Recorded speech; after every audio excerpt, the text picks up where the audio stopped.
আমার অনুরোধ থাকবে যে এই প্রজাতিটাকে আপনারা এফোর্ট দিয়ে দেখেন বাংলাদেশে আনা যায় কিনা। এটা তো এমন না পৃথিবী থেকে বিলুপ্ত হয়ে গেছে। বলা হচ্ছে যে একটি প্রজাতি আমাদের বন্য পরিবেশ থেকে বিলুপ্ত হয়ে গেছে, 7টি প্রজাতি আঞ্চলিকভাবে বিলুপ্ত হয়ে গেছে, 70টি বিপদগ্রস্ত এবং 263টি সংকটাপন্ন। যে একটি প্রজাতি বিলুপ্ত হয়ে গেছে সেটা তো বাংলাদেশের ওয়াইল্ড থেকে বিলুপ্ত হয়ে গেছে। যদি সিমিলার তাপমাত্রার, জলবায়ুর, আবহে এটা বেঁচে থেকে থাকে, তাহলে আমার অনুরোধ থাকবে যে এই প্রজাতিটাকে আপনারা এফোর্ট দিয়ে দেখেন বাংলাদেশে আনা যায় কিনা। এটা তো এমন না পৃথিবী থেকে বিলুপ্ত হয়ে গেছে।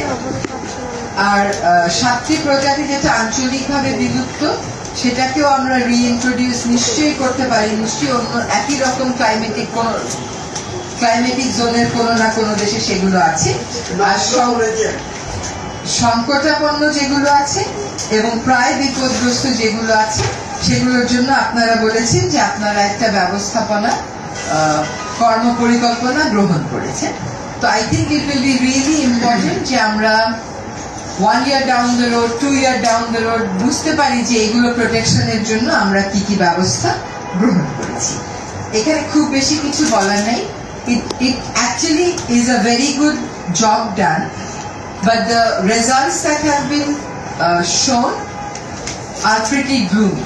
40% যদি বিপদাপন্ন হয়ে থাকে, তাহলে এই 40% কে একই রকম ক্লাইমেটিক জোন থেকে কোনোভাবে এনে রিইন্ট্রোডিউস করা যায় কিনা, জনগণকে সেখানে সম্পৃক্ত করা যায় কিনা, বা সেগুলো সামাজিক বনায়নের বৃক্ষ হতে পারে কিনা, আমরা সেটা একটু চিন্তা করে দেখতে পারি। বিরল প্রজাতিটার নাম বাংলায় বলে দেওয়া, যেটা নাম হচ্ছে তালিপান। এটি আমাদের দেখিয়েছে ছবিটা দেখে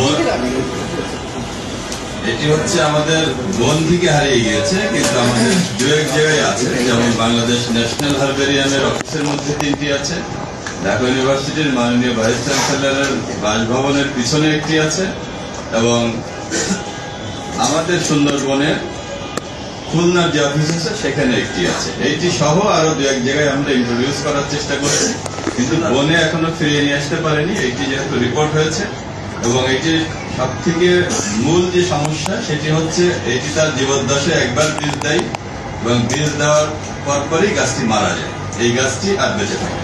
সুতরাং এটি ইন্ট্রোডিউস করার একমাত্র উপায় হচ্ছে টিস্যু কালচারের মাধ্যমে চারা তৈরি। সেটি আমরা বাংলাদেশ ফরেস্ট রিসার্চ ইনস্টিটিউটের সাথে আমরা সেটি চেষ্টা করছি। সংবাদ, ফিচার ও অনুষ্ঠানের জন্য ভিজিট করুন সংবাদ প্রকাশের ওয়েবসাইট এবং যুক্ত থাকুন ফেসবুক পেজ ও ইউটিউব চ্যানেলের সঙ্গে।